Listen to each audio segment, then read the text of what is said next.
This is your final warning to leave. At this time, you are failing to comply. Chemical agents will now be used.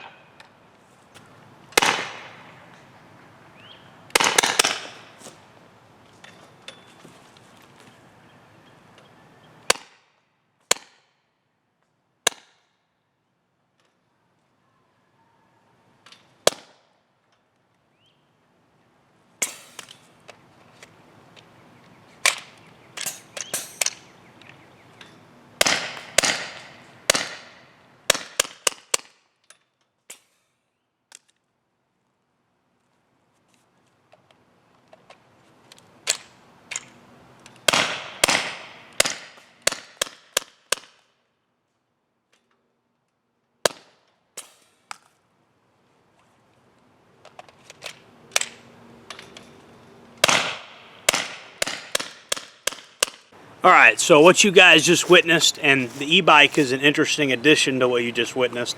I'm going to be going into that in a second.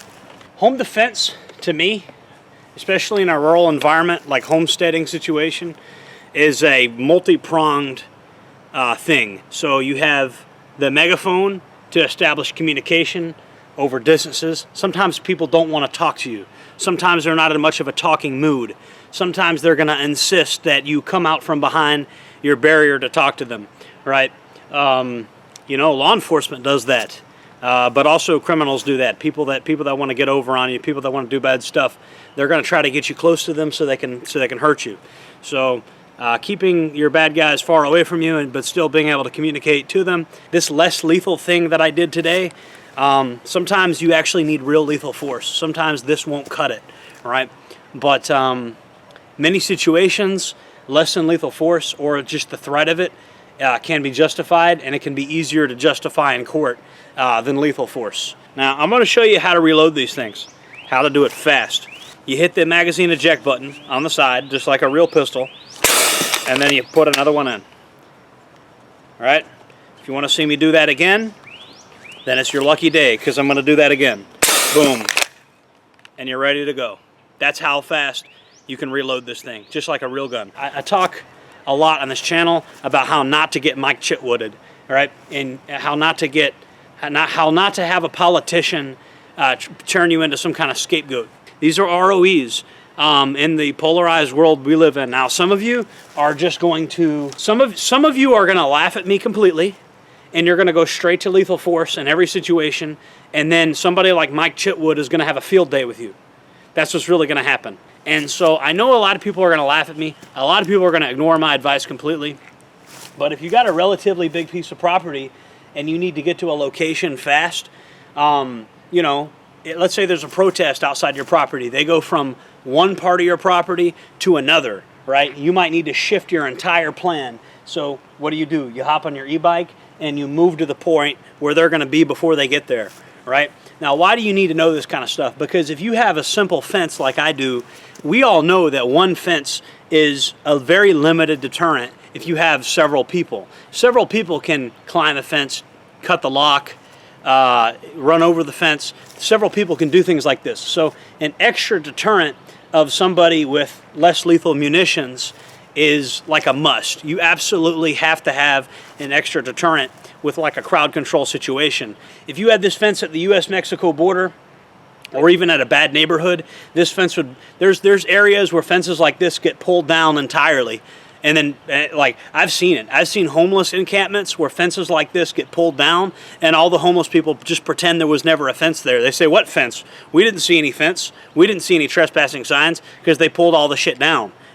So people are acting like they didn't even know it was there. I've seen it. And so this fence can be bypassed if you don't have somebody to actually guard the fence, if you don't have any consequences for what if somebody touches the fence, then it's just a fence and it can be bypassed.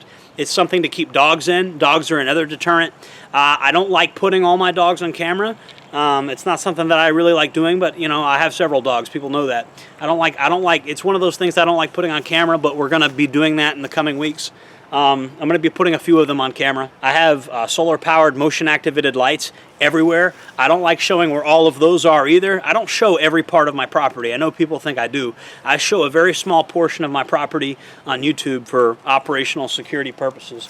I want to give you guys a rundown on the bike. So here's the bike, and I got hydration. I got water to drink. You know, these water bottles are kind of shiny. I wouldn't be doing all this shiny stuff in an unpermissive environment. If I was in an unpermissive environment, quite frankly, I would paint this whole bike camouflage. But this is a, you know, permissive environment, so it's not really a big deal. But you see, I got my music player there. You see, I got my pepper spray there. I don't actually normally keep it there. I keep it somewhere else, but I don't want everybody knowing where I keep my pepper spray, so it's there at the moment. I don't normally keep it there. I got this knife here. Needs a little bit of care. It's been neglected a bit. I got this sniper veil that I can throw over all this, just to keep the sun from beating down on it. But that's good for hiding the bike too, I guess, if I needed to. I got an emergency smoke flare, and I also have a regular flare. One flare is good for nighttime, and one flare is good for daytime. I got an additional Baofeng radio, just similar to the one that I have on my vest. I got a lock because not everybody in this world is honest. We know that for sure. Just look at Congress. Boom, you got your first aid right there. And then this is the area where I keep my phone. And then this is my, you know, speedometer and all that for when the bike's on. If somebody's in handcuffs and they need to be uncuffed, I keep a Zac tool on here. I also keep a multi-tool in there. And yes, I got an S-clip. And then yes, I have Sharpie markers in different spots in case I need to write on something. And yes, I keep zip ties. I keep zip ties in this pouch. I keep chem lights in this pouch. And I keep this Coast flashlight in here. Little tiny pen light, just in case I need some light. I hope you guys enjoyed this. I hope that you guys are seriously thinking about less lethal capabilities. You know, do you and your family have less lethal capabilities? Do you have a less lethal guy on your team? Yeah, there's a lot of convicted felons out there that can't have a real gun. So if you want to have a less lethal guy on your team, that'd be great. You know, think about it. Is there somebody that you want on your team that's your less lethal guy? Do you have a less lethal guy? Think about it. Jordan Jareb signing off.